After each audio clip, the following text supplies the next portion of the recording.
मैं ठगा गया। हमारे सामने आजकल कुछ साइबर क्राइम होते हैं। क्या होते हैं?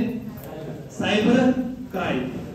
जैसा हम लोगों को पता नहीं होता, हम एक जो कहते हैं कि विद्यार्थी जीवन जो होता है उसके अंदर हम सभी पर विश्वास कर लेते हैं। जैसे कुछ लोग आज कैसे पैसे के लिए ठग रहे हैं, न्यूड कॉल्स, वीडियो कॉल्स जो होती है उसके जरिए, या कोई स्क्रीन रिकॉर्डिंग के जरिए, या हम देखें कि किसी वेबसाइट के माध्यम से लोगों को ठगा जा रहा है, या फिर कोई ऐसी चीज जिसके अंदर हम ये देखते हैं कि वो आपको एक छल या धोखा, जिसके अंदर इमोशनल अत्याचार होता है। जैसा कोई आपको मिला, उसने कहा कि मेरे घर पर मेरी माता बीमार है, मेरा घर पर मेरी पत्नी बीमार है, या किसी और चीज का बहाना बनाया। उसने कहा कि आज मुझे आप 10,000 रुपए दो। आपने 10,000 रुपए दिए उस शख्स ने आपको 10,000 रुपए पहली बार में लौटा दिए। लेकिन अगर विद्यार्थी होता है, उसके लिए सोचने वाली बात है कि ये 10,000 रुपए मेरे से क्यों मांग रहा है, मैं कहीं पढ़ रहा हूं। अगर आप विद्यार्थी जीवन में नहीं है, मान लो कि कोई कहीं कार्य कर रहा है, एक व्यक्ति जो 10,000 रुपए पूरे महीने की सैलरी पर कार्य करता है, उससे कोई 10,000 रुपए उधार मांगे तो क्या उसको 10,000 रुपए देने चाहिए? क्योंकि वो अपनी आवश्यकता की पूर्ति करने के लिए 10,000 ही कमाता है और किसी को 10,000 दे रहा है तो वह मूर्ख है। दूसरा, जब वहां पर वो पैसे दे रहा है तो उसको ये सोचना चाहिए कि इसके माता ने, इसके पिता ने इसको नहीं दिए, इसके भाई ने इसको नहीं दिए, इसके मामा जी ने इसको नहीं दिए, ताऊ जी ने इसको नहीं दिए, मौसा जी ने नहीं दिए, इसके रिश्तेदारों ने नहीं दिए, तो फिर मैं आज इसको पैसे क्यों? क्या हम किसी एक समय के लिए किसी चीज को दोस्ती के लिए छोड़ सकते हैं क्या?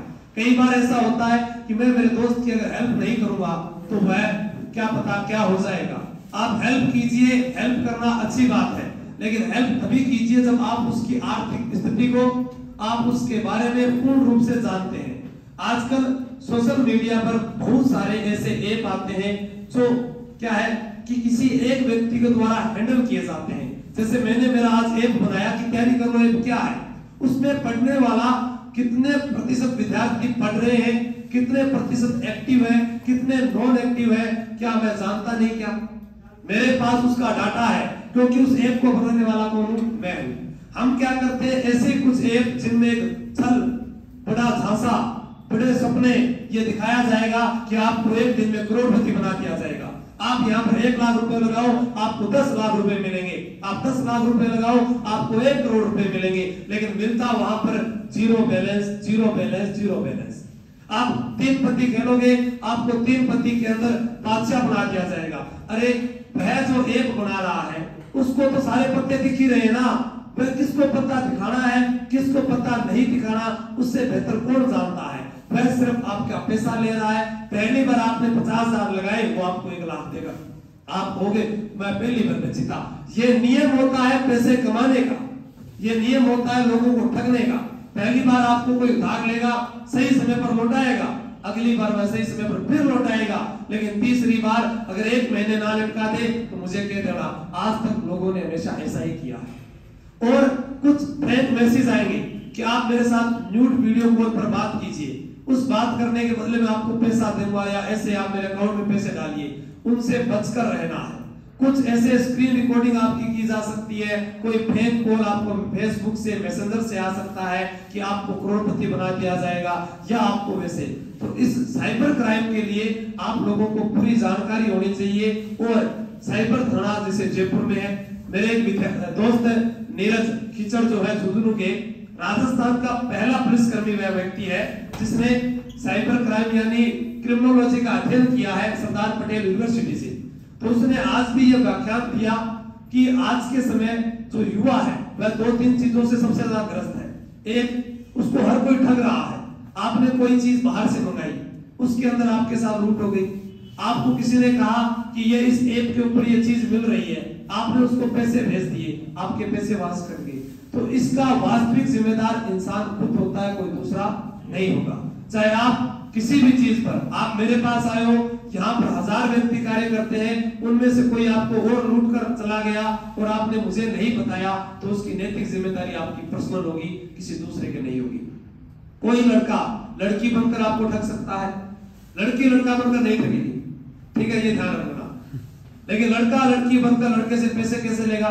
मेरा रिचार्ज करा दो, आपसे वीडियो कॉल पर बात करूंगी, आपसे वीडियो कॉल पर, उसके बाद में पैसे चले गए, उसके बाद में एक ही शब्द होगा, मैं बर्बाद हो गया। और कोई भी पैसा ये लूटा गया वापस नहीं आएगा। जिस व्यक्ति को जुए की आदत है उसके पास में खोने के लिए होता है, पाने के लिए कुछ भी नहीं होता है। जिस के गलत कार्य करने हैं उस इंसान को कभी शर्म नहीं होती है, वह लोगों के बीच में दिखावा दिखाएगा, मेरे पास अच्छे कपड़े हैं, वो अच्छे कपड़े पहनेगा, तभी तो आप विश्वास करोगे। वे आपको कोई ये कहेगा आप पेपर के समय कि मैं उस मंत्री का जानकार हूं, मेरी पुलिस में वहां तक पहचान है, मेरे कुछ अधिकारियों तक जानकार है, मैंने तो 3 नौकरी लगवाए हुए हैं, वो फर्जी ऐसे अकाउंट्स लेकर आएगा, फिर आपको कहेगा कि आप मुझे 5 लाख रुपए दो, आपका लिखित पेपर पास करवा दूंगा, आप मुझे 8 लाख रुपए दो, आपकी चैन गारंटी से करवा दूंगा। कोई भी ऐसा सिस्टम नहीं है, जो है वो सब के सब पकड़े जाते हैं। और जिनके पास ऐसा कार्य होता है वो कभी भी आम पब्लिक से पैसे नहीं लेते हैं, वो पहले अपने रिश्तेदारों को लगाएंगे। अगर आपको कोई कहे कि मैं आपको पैसे देकर नौकरी लगाऊं तो उससे पूछ भाई तेरा बुआ का छोरा लाग गया है, तो आप क्यों कौन लागे, इतना तो उससे पूछ सकते हो ना भाई, बुआ खुद क्यों नहीं लगा जब पैसे देकर नौकरी। मान लो वो कहे कि मैं आपको सिपाही की नौकरी लगाऊंगा, कोई बात नहीं, तू 8 लाख में सिपाही लगाए, तू या 16 लाख देकर थानेदार बन जा, इतना तो विवेक काम करना चाहिए। तो कोई भी व्यक्ति कभी भी किसी को पैसे कभी नहीं देगा, इस चीज का ध्यान रखना।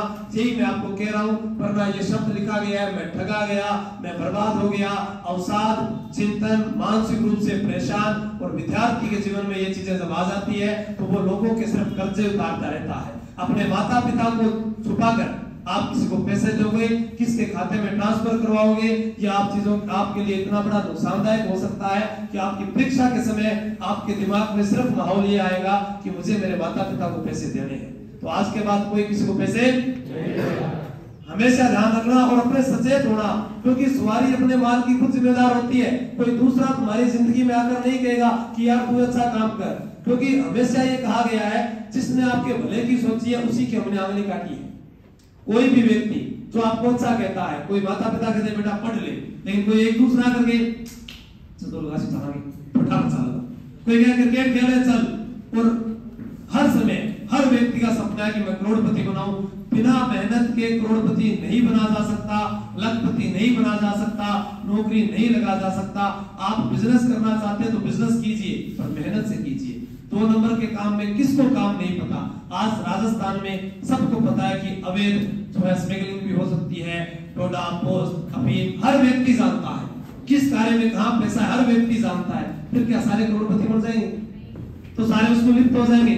क्या उनको पुलिस रोकेगी नहीं? क्या पुलिस पकड़ेगी नहीं? सब कार्य होंगे, लेकिन वो मध्यम वर्गीय परिवार वाले सारे के सारे उसमें पिट जाएंगे। तो इस चीज का पूरा ध्यान रखना, आपकी खुद की जिम्मेदारी है, दूसरा कोई भी जिम्मेदार नहीं होगा। जय हिंद, जय भारत।